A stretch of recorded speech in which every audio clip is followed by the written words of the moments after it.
K A ನಡೆಸುವ KSET ಪರೀಕ್ಷಾ ಕೇಂದ್ರಗಳನ್ನು ಕಲಬುರಗಿ ರದ್ದು ಮಾಡಿರುವುದನ್ನು ಖಂಡಿಸಿ ಬೃಹತ್ ಪ್ರತಿಭಟನೆ ಮಾಡಲಾಯಿತು. ನಗರದ ಎನ್ವಿ ಕಾಲೇಜಿನಿಂದ ನೂರಾರು ವಿದ್ಯಾರ್ಥಿಗಳು ಸರ್ಕಾರದ ವಿರುದ್ಧ ಘೋಷಣೆಗಳನ್ನು ಕೂಗುತ್ತಾ ಪ್ರತಿಭಟನೆ ಮೆರವಣಿಗೆ ಮೂಲಕ ನಗರದ ಜಗತ್ ವೃತ್ತದಲ್ಲಿ ಪ್ರತಿಭಟನಾ ಸಭೆ ನಡೆಸಲಾಯಿತು.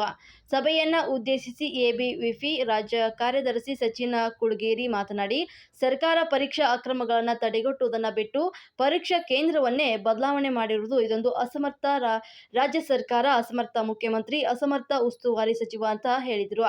ಜಿಲ್ಲೆಯ ಉಸ್ತುವಾರಿ ಸಚಿವ ಪ್ರಿಯಾಂಕ ಖರ್ಗೆ ಐಷಾರಾಮಿ ಕಾರಿನಲ್ಲಿ ಬೆಂಗಳೂರಿಗೆ ಹೋಗ್ತಾರೆ, ಆದರೆ ವಿದ್ಯಾರ್ಥಿಗಳ ಗತಿ ಏನು ಅಂತ ಪ್ರಶ್ನೆಯನ್ನ ಮಾಡಿದ್ರು.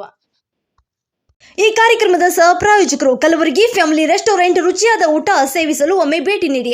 Humnabad main road, Mother Teresa ಆಸ್ಪತ್ರೆ ಎದುರುಗಡೆ, ಕಲಬುರಗಿ. Mobile number 9901615156. ತಪ್ಪಿಗೆ ಇಡೀ ಕಲಬುರಗಿ ನಗರದ ವಿದ್ಯಾರ್ಥಿ ಸಮುದಾಯ ಹೋಗಿ ಬೆಂಗಳೂರಿಗೆ ಹೋಗಿ ಪರೀಕ್ಷೆ ಬರಬೇಕಂದ್ರೆ ಇದು ಯಾವ ನ್ಯಾಯ ರೀ? ರಾಜ್ಯದ ಮುಖ್ಯಮಂತ್ರಿಗಳೇ ಉತ್ತರ ಕೊಡಬೇಕು.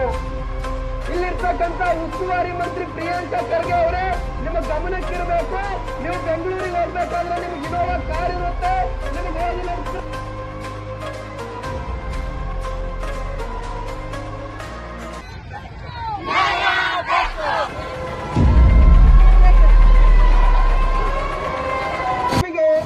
ಕಲಬುರಗಿ ನಗರದ ವಿದ್ಯಾರ್ಥಿ ಸಮುದಾಯ ಹೋಗಿ ಬೆಂಗಳೂರಿಗೆ ಹೋಗಿ ಪರೀಕ್ಷೆ ಬರಬೇಕಂದ್ರೆ ಇದು ಯಾವ ನ್ಯಾಯ ರೀ? ರಾಜ್ಯದ ಮುಖ್ಯಮಂತ್ರಿಗಳೇ ಉತ್ತರ ಕೊಡಬೇಕು.